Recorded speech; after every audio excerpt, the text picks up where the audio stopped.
Hi everyone, I'm Rebecca Bolton from the Hormone Mentor. I help women that are going through the perimenopause to figure out the root cause of their symptoms so that they can manage them naturally through diet and lifestyle changes. And today I want to talk about sleep. This is such a big issue for women that are perimenopausal and approaching the menopause, because I know a lot of us really struggle with getting enough sleep or getting to sleep for various reasons. One of the main reasons for that is that our hormones are disrupted during this stage in our life. So our estrogen and progesterone levels are out of balance a lot of the time due to declining and fluctuating levels. Now, our estrogen is quite commonly more dominant hormone, and if we find that our progesterone levels are particularly low, that can really disrupt our sleep because it's a sleep promoting hormone. So it's quite important that we get the ratio right. The shift of changes in our body with our sex hormones as we're approaching the menopause can really unsettle you, can make it difficult to sleep, and progesterone levels is one of the reasons.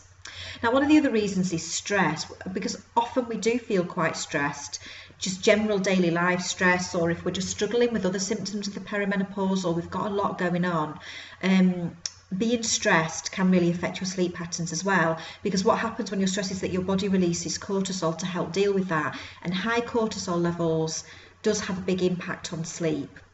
Now, your cortisol levels regulate themselves at midnight, so if you're not getting to bed on time, making sure that you are asleep by midnight, then your cortisol levels are not going to regulate themselves as well as they should. And also what you'll find is that your cortisol levels actually rise and fall naturally during the day, and there is a pattern to which that should happen, with them being high in the morning so that you can get up and get on with your day, giving you the energy to do that, staying fairly consistent with just a few dips during the day, and at night time they fall low so that you can go to sleep. Now, a lot of us will find that that isn't actually happening. So if you wake up tired, even if you think you've had a good night's sleep, and you're tired and wired at night so that you're struggling to actually get to sleep, it may be an imbalance in cortisol levels, and that's something that you need to look at. Now, of course, the other thing is hot flushes and night sweats. So if you're feeling really, really hot and sweaty during the night, you can't get your temperature right, then that obviously affects your sleep as well.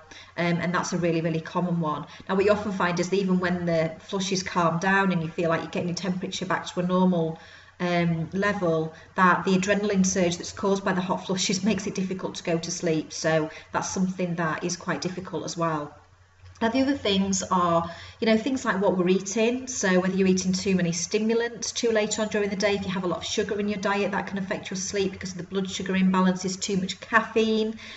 I don't drink caffeine after 2 p.m. because I know that it will have a knock-on effect on my sleep, because it takes quite a long time for caffeine to metabolize through the body. So if you are particularly sensitive like I am, do be very careful about that.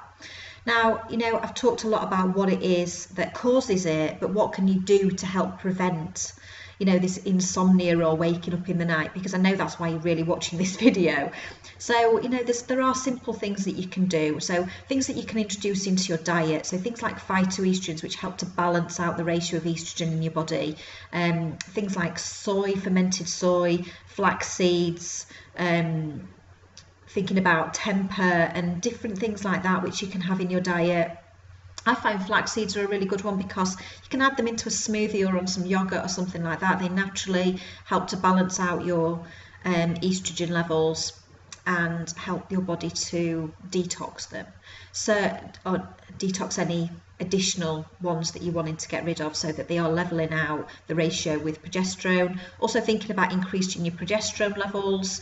I'll link the video about how to increase your progesterone levels in the description beneath this video, because that's a really important one and can make a big difference.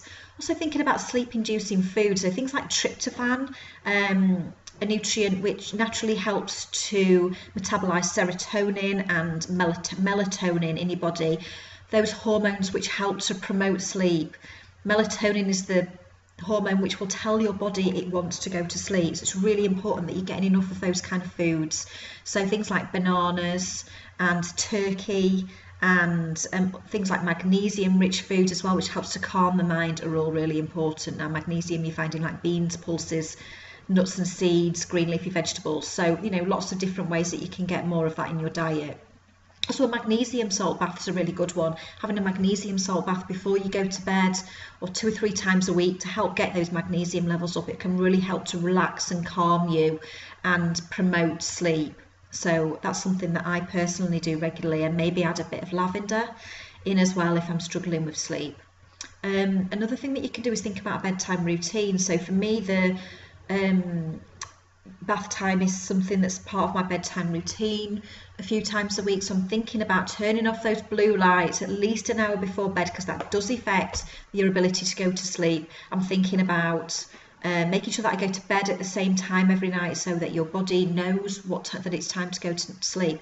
Think also about the temperature in your room. Think about how dark your room is, because you need it to be really dark to release the hormones that help you to go to sleep. So there's lots of different things that you can be thinking about, and I've talked about bedtime routine in a blog post on my website, so again I'll link that below.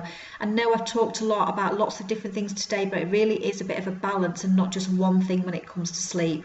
Making sure your estrogen and progesterone levels are balanced, making sure that you've got the right environment for sleep, that you're getting nutrients which help to promote sleep, and also that you have some level of bedtime routine, and that your bedroom is a kind of place that promotes sleep, because sometimes we find that it isn't.